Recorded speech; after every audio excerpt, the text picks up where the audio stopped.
Hey everybody. Everything bad happening in your life right now, if you are going through Ketu Mahadasha, it is so easy to blame Ketu for everything. Everything. But you know what? That's a cop-out.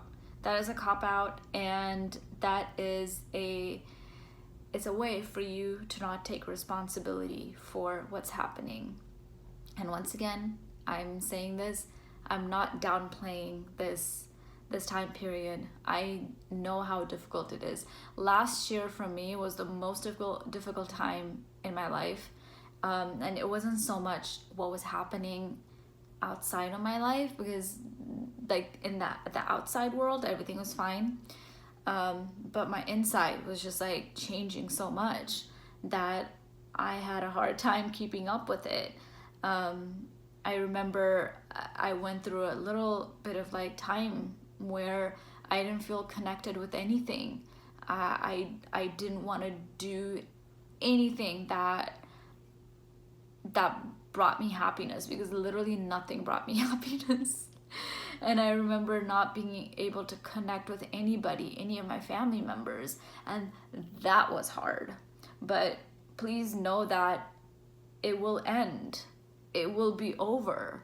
But please don't just wait it out. Do something about it. As an example, I reached out to anybody and everybody who would talk to me. Literally, I would be on the phone with my sister for like 3 hours a day. Like one day, and literally, I kid you not, I was on the phone with her for 3 hours just talking, because I wanted to connect. I wanted to feel that connection. And did that help? Yes, it absolutely helped. And I get it. I get it. You know, you think that you can't connect with people, and so you think the solution is to shut out the world and be by yourself. And yes, like sometimes that is beneficial, but other times it's the exact opposite that you have to do. You have to reach out to people. And I'm an introvert, and I normally would not approach people and talk to them. I normally was always super fine being by myself and never talking to people. I would joke that, you know, I would be happiest when this world ended and like I was the only one left with books, with nothing but books. That's all I wanted. I would joke about it, you know, but it was a half joke because I was a loner. And then this like jarring thing happened last year where I literally didn't feel a connection with anybody. And then it was like, oh my God, I need to start connecting with people.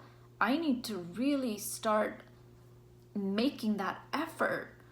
And so I started, I reached out to people. I would just be so vocal about what I was feeling and what I was going through, whereas before I never needed to share what I was going through to anybody.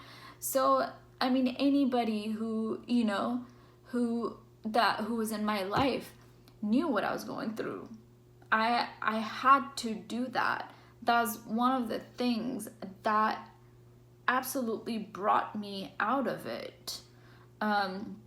So yes, like when you're going through this time period, especially if you know you're into astrology, but this is when astrology can be used for the bad, you know, especially when you want to blame it on the time period and not do anything, not take action to help the situation, and think that you can bypass it and simply wait it out. And yes, certain things you should simply just wait it out. You shouldn't force it, right?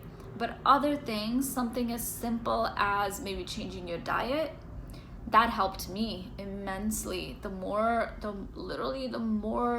fruits and vegetables you have in your diet, probiotics, the more you pay attention to that, the better you feel. The more you go out into the nature, the more you move your body, exercise, do yoga, the more, like, the better you're gonna feel. And none of it is none of what I'm saying is like any sort of new information.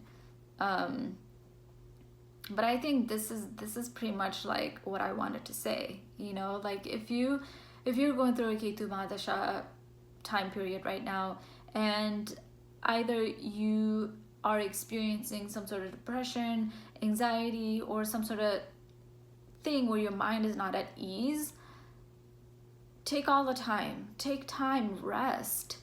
But also know that there are a few things that you can do that is not only help you right now, but also help you in the long run by making you the person that Ketu wants you to be, by turning you into a person who takes action, a person who's proactive, a person who is literally gonna stare at life, you know, and take it by the horns.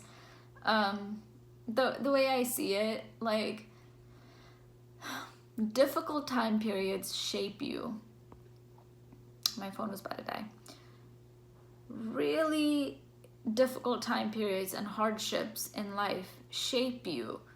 It's like they either turn you into a person who's gonna say, I'm gonna overcome this, and I'm gonna share my experience with people so they don't have to go through what I went through, or you know, or it's gonna help them somehow, or you're gonna turn into a person who's like, well, fudge it, I don't control anything, I don't do, none of what I do matters, so life just happens anyway, whether I do something or not doesn't matter, life just happens. And yeah, I don't care what other people go through, I went through stuff, they should go through stuff. I don't know, but I guess I think whoever's watching this knows what I'm talking about here. And it's easy to fall into that category. You know, it's so easy to fall into that, but don't let it. If you are, I don't know how many people are going through their Ketu time period, but not everybody is. Not everybody goes through a Ketu time period in their lifetime. Some people live an entire life from the time they were born to 80, 90, however long they live, and they never experience Ketu, right? Whereas some of us are fortunate enough to go through Ketu Mahadasha. And this is the time period that can make you or break you. Let it make you. Let it turn you into the person that you are meant to be.